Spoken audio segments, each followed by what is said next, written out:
Welcome to the English with Kirsty podcast from www.englishwithkirsty.com. Here I'll be sharing with you tips, information and other learning resources so that you can improve your business English.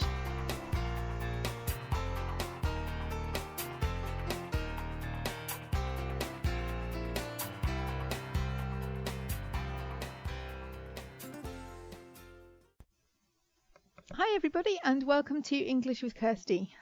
I hope you're having a good week. I've been having a busy week because, for a number of reasons, but I just wanted to mention that we now have 39 members in the Facebook group. So if you'd like to join the Facebook group about learning English, I will add the link to the show notes page. And this week that will be at www.englishwithkirsty.com/podcast/episode 36. So you can come and join the Facebook group there, and we talk about learning English. I post some activities, articles, questions, that kind of thing. So if you want to do that, then come and join us. And also this week, my book, Feel Confident Using Your Business English, is now available on iBooks. So if you were interested in the book and you didn't want to buy it from Amazon, then you have other options now. It's also available on iBooks and a number of other places. So you can find out about those on the book page of my website, or I'll add the link to the show notes page as well. So today our topic is the wise old owl. And the wise old owl is something that I'm doing on my blog. Actually, I've been doing it for a while, but not using this name, because before it was called Questions from My Learners. But I get questions from loads of places now, so from the blog or the podcast or Facebook, Twitter. So I wanted it to be a bit more general, a bit more inclusive. So it's the wise old owl. You can see a picture of him on the show notes page. And the idea is that these are just short questions that the answer wouldn't be long enough to write a whole blog post just about that, but it's just a quick question and a quick answer. So I think I might do some podcasts as well about wise old owl questions, things that people wanted to know, so that if you didn't know them, you can learn them.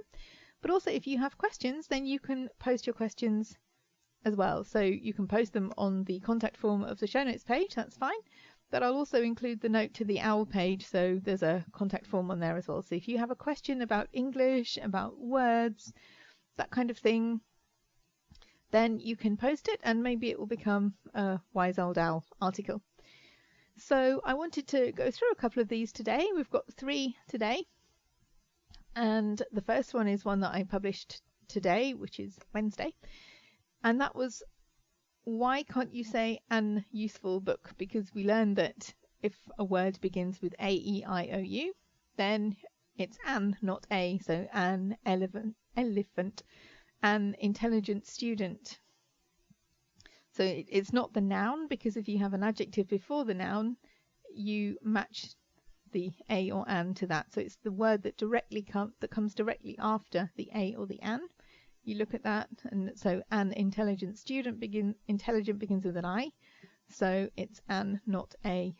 But some words that begin with U don't behave in this way. So when you have a word beginning with U, you need to look and see if it's an sound, like umbrella or ugly, and then it follows the normal rule, so an umbrella.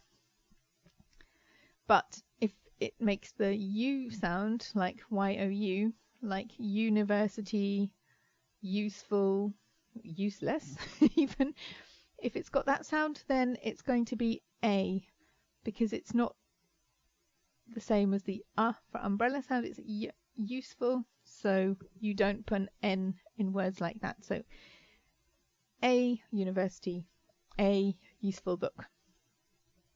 Okay, so that's number 1.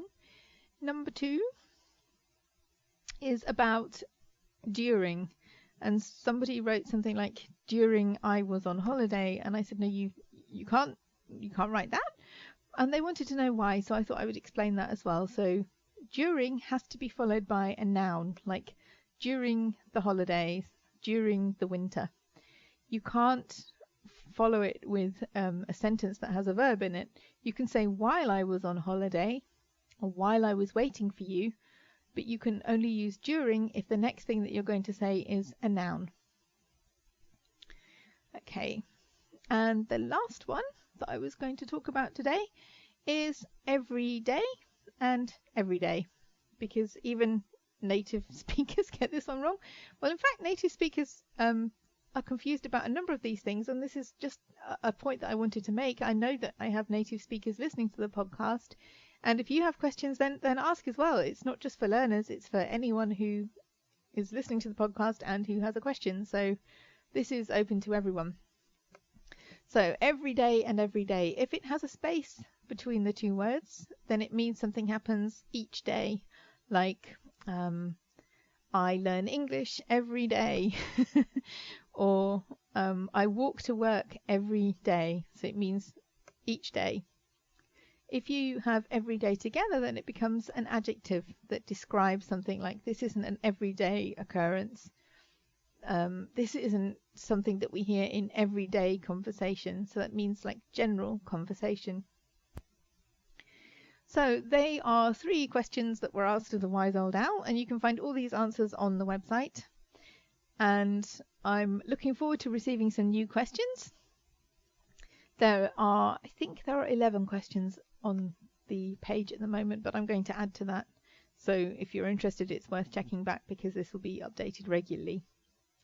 I just also wanted to mention, if you have more specific questions about grammar, then I do have a grammar course. So this isn't just for quick questions that can be answered, but if you think that there's a tense that you don't really understand, or you want more input about a specific aspect of grammar, then I have 10 grammar modules, and you can you can do all of them if you really want to, or you could just choose one that's causing you problems, or you can put together your own course and just pick out the things that are relevant to you. So just to mention that if you are interested in grammar specifically and you are having problems with grammar, then check out the grammar page and see whether you would like to do any of the modules on there. Okay, that's all I wanted to say. If you have a question for the Wise Old Owl, then you can go to the show notes page, because I'll link everything from there that I've talked about today. So www.englishwithkirsty.com/podcast/episode 36, and that's where you'll find the contact form and all the other information. So have a good week and have fun learning English.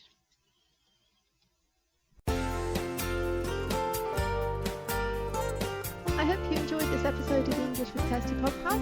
If you have any questions or comments, my email address is kirsty@englishwithkirsty.com, or you can go to www.englishwithkirsty.com/podcast, where you'll find information about the individual episodes.